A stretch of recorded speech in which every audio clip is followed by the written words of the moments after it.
मैं निकल ही रहा होता हूँ इस प्यारी सी जगह को छोड़कर। फिर मेरी कहानी में एक छोटी सी ट्विस्ट आ जाती है। जो दिन का मैं अंत करके घर जा रहा था, मुझे नहीं पता था कि वो तो उसकी शुरुआत थी। जब ये भाई साहब अचानक से मेरे सामने आ जाते हैं, नाम कृष्ण बोईर। उसने बस मुझे इतना ही कहा, अरे अब यहाँ तक आ गए हो, चलो अज़ोवा पर्वत चढ़ते हैं।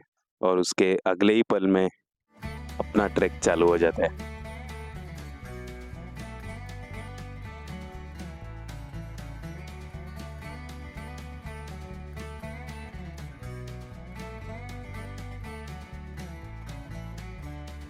कृष्णा मेरा दोस्त कम और मेरे कोच ज़्यादा थे। मेरे आज के स्टोरी के मेन हीरो।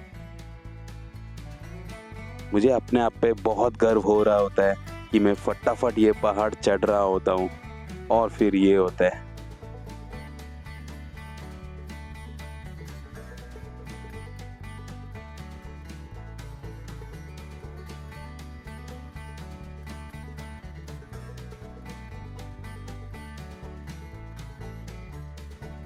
मेरी हालत देखकर फिर कृष्णा बोलते हैं, एक बार आराम करते हैं, रुकते हैं और अपने आसपास क्या है वो देखते हैं। और हमारा पीछे कुछ ऐसा दृश्य था।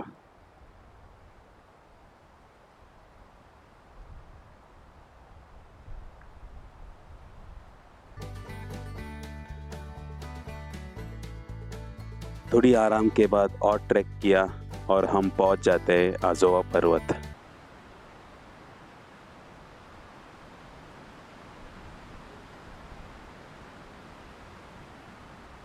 यहाँ सीता माता का पालना और लव कुश का गुफा देखने। अभी ना क्रेडल देखने ऊपर जाना है। चलो। पतले पत्थरों से बना हुआ स्टेप से संभल कर मैं और कृष्णा और ऊपर आ जाते हैं। यहाँ का कहानी कुछ ऐसा है। अज़ोवा पर्वत सह्याद्री हिल्स के one of the highest peak है। सीता माता के बेटे लव और कुश इस गुफा में बहुत समय तक रहे थे और उनकी देखभाल खुद महर्षि वाल्मीकि जी ने किया था। मराठी शब्द अज़ोबा का मतलब होता है ग्रैंडफादर, और जब वाल्मीकि जी उनके एक दादा जैसे थे, इसलिए इस पर्वत का नाम पड़ा अज़ोवा पर्वत। ये रहा सीता माईचा पालना।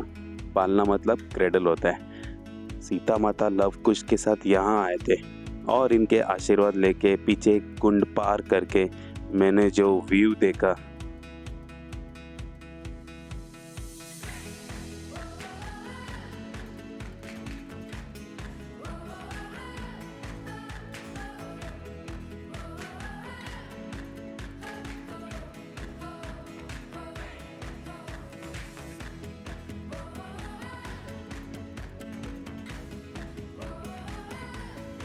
चलो निकलना है अभी, घर भी तो जाना है।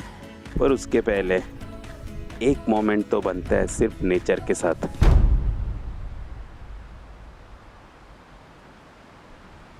फिर थोड़ी देर मैं और कृष्णा हम दोनों बस व्यू ही देखते रहे चुपचाप। इसके बाद सबसे डिफिकल्ट टास्क, नीचे उतरना। उतरने में तो और हालत ख़राब होती है। बूढ़ा हो गया मैं, अब वज़न सच में कम करना पड़ेगा। फिर थोड़ा चलने के बाद एक ब्रेक।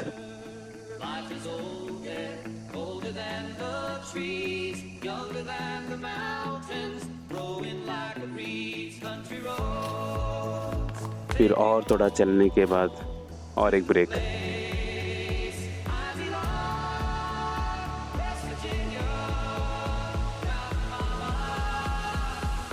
ऐसे लेते लेते फिर थोड़ा और नीचे आने के बाद जब भजन की आवाज़ और आश्रम दिखने लगा,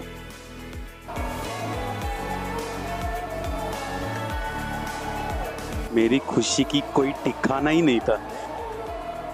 कल दोपहर 2 बजे से भी कुछ नहीं खाया ना, तो उसके से इतना अभी भी भूख लगा है। अभी तो सुबह का 11:30 बज रहे हैं और मैं ट्रैक चालू किया था अराउंड 7:30 और 10 बजे मैं नीचे था वापस।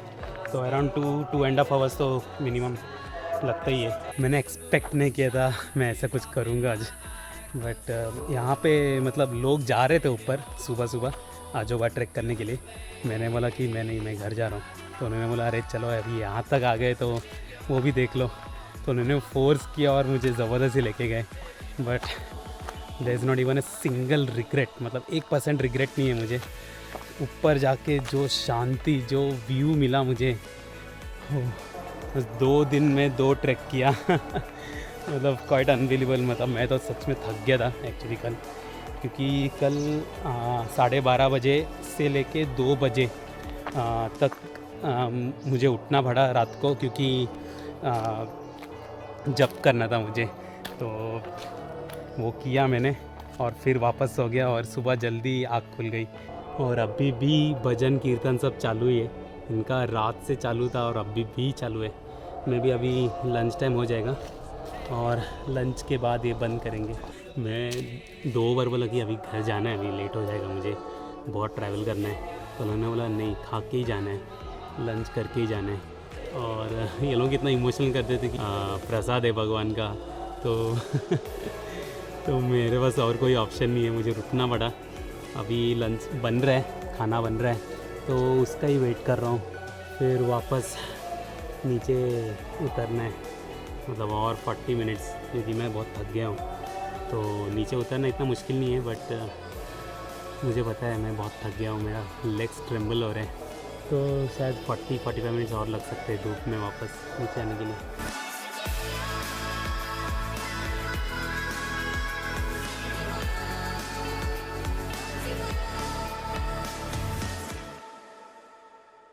फिर एक वर्ल्ड्स टेस्टीएस्ट खाना खाकर मैं अपने रास्ते अकेले निकल जाता हूँ। चलो खाना हो गया, अब यहाँ से निकल रहा हूँ मैं। अभी टाइम हो रहा है दोपहर का 1 बज रहा है अभी। तो चलो अभी जो हम चढ़ के आए थे पूरा भी वापस उतरना भी पड़ेगा देखते हैं कितना टाइम लगता है। आगे चलते चलते मैं 1 से 2 हो जाता हूँ। फिर उनकी गांव की कहानी सुनते सुनते रास्ता काट लेता हूँ।